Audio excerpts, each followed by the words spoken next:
Warahmatullahi wabarakatuh. Pada sesi ini itu tugas demonstrasi konseptual pemikiran Ki Hajar Dewantoro. Perkenalkan, nama saya Didi Dwi Prayugo, calon guru penggerak angkatan 7 dari Kabupaten Banyuwangi.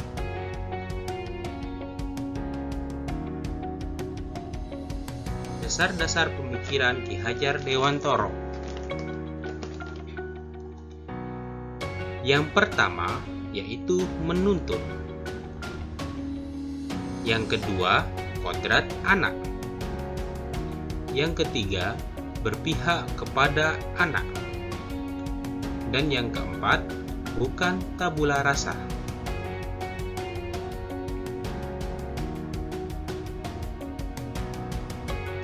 Yang pertama, dasar pemikiran Ki Hajar Dewantoro yaitu menuntun. Menuntun dalam hal ini berarti mengarahkan atau membimbing potensi kodrat yang ada dalam diri siswa untuk menjadikan siswa yang selamat dan bahagia sebagai manusia atau anggota dari masyarakat. Oleh sebab itu, sebagai seorang guru harus dapat menggali potensi-potensi yang ada dalam diri siswa untuk memerdekakan mereka dalam mencapai keselamatan dan kebahagiaan.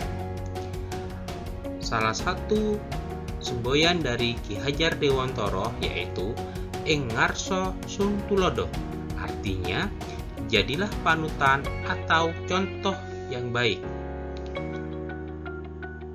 Ing madya mangun karso, artinya jadilah seorang yang penuh ide-ide atau inovasi. Dan yang terakhir, tuturi handayani, artinya jadilah pendorong. Jadi sebagai pengajar kita harus menjadikan panutan atau contoh yang baik kepada anak didik kita. Dan kemudian kita sebagai pendidik harus memiliki ide-ide atau inovasi yang dapat diimplementasikan kepada pembelajaran yang diberikan kepada anak didik kita. Dan sebagai pendidik kita harus dapat mendorong siswa sesuai dengan kodratnya yang dimiliki siswa. Yang kedua yaitu kodrat anak. Dalam hal ini yaitu merdeka.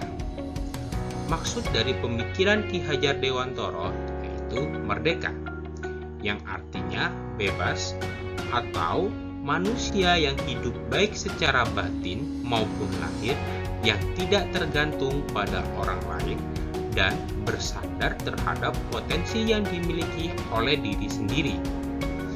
Pemikiran Ki Hajar Dewantoro tentang merdeka ini adalah bagaimana pengajaran dan pendidikan yang memanusiakan manusia. Dalam hal ini, bagaimana bentuk pendidikan dan pengajaran yang dirancang untuk merdeka belajar, akan tetapi tetap terarah sesuai dengan konsep Ki Hajar Dewantoro, yaitu menuntun.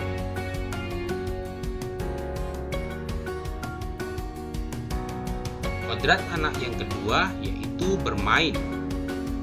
Bermain merupakan salah satu kodrat anak. Arti dari bermain menurut pemikiran Ki Hajar Dewantoro adalah sistem pembelajaran yang dapat dirancang dengan menggabungkan permainan. Jadi, bermain ini merupakan bagian dari pembelajaran di sekolah. Jadi, diharapkan pada setiap pembelajaran, guru dapat mengaitkan pembelajaran dengan permainan. Karena dengan menggunakan permainan dalam pembelajaran, siswa dapat menumbuhkan pemikiran anak, perasaan, kemauan, dan tenaga.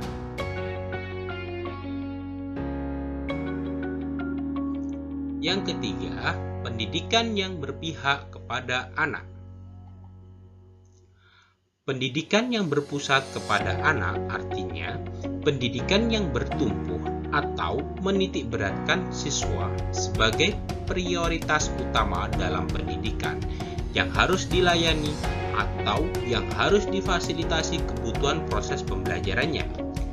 Sesuai dengan konsep merdeka dapat dikaitkan dengan pendidikan yang berpusat kepada anak, yang artinya anak belajar sesuai dengan keinginannya atau kemampuannya yang tetap dituntun oleh pengajar sebagai pengarah untuk mencapai keberhasilan dalam pengajaran tersebut.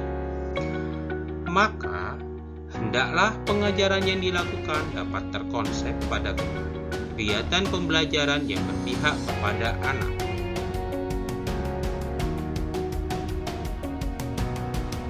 Yang keempat, bukan tabula rasa. Anak bukan merupakan sebuah kertas kosong yang bisa kita coreti atau kita gambari sesuai dengan keinginan kita sebagai guru. Pada dasarnya, anak itu terlahir sudah pada kodratnya yang dimiliki, akan tetapi masih samar-samar. Sehingga sebagai seorang guru, kita harus dapat menuntut atau menebalkan garis yang samar-samar agar dapat terbentuk sesuai dengan kodrat yang dimiliki oleh anak.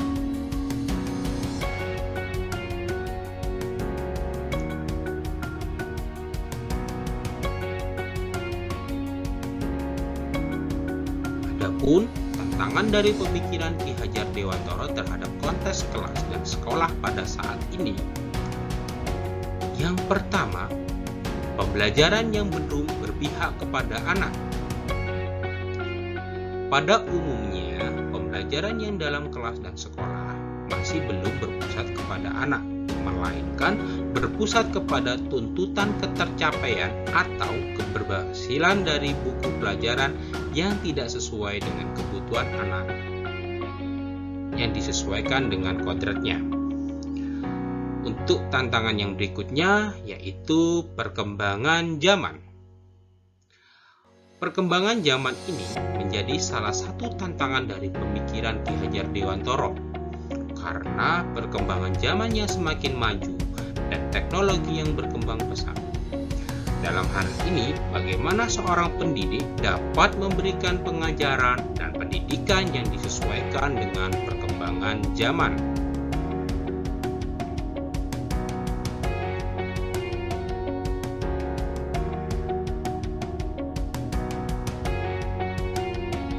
Adapun solusi dari tantangan pemikiran Ki Hajar Dewantara terhadap konteks kelas dan sekolah. Yang pertama, pembelajaran yang harus berpihak kepada anak. Menciptakan pembelajaran yang berpusat kepada anak dengan membuat pembelajaran yang disesuaikan dengan abad 21 dan dikonsep pembelajaran yang benar-benar bertumpu kepada anak. Misal penggunaan model pembelajaran problem-based learning yang di dalam sintaksnya sudah benar-benar berpusat kepada anak. Solusi yang kedua yaitu tentang perkembangan zaman. Menciptakan pembelajaran yang disesuaikan dengan perkembangan zaman. Dalam hal ini, kemajuan iptek. Jadi, seorang pendidik harus dapat memberikan pengajaran yang disesuaikan dengan perkembangan iptek tersebut, sehingga dengan penggunaan iptek tersebut dapat terarah. Misal pembelajaran dengan menggunakan Google Classroom dan lain-lain. Terima kasih, demikian pemaparan dari saya. Mohon maaf apabila ada kesalahan. Saya akhiri. Wassalamualaikum warahmatullahi wabarakatuh. Selamat dan bahagia.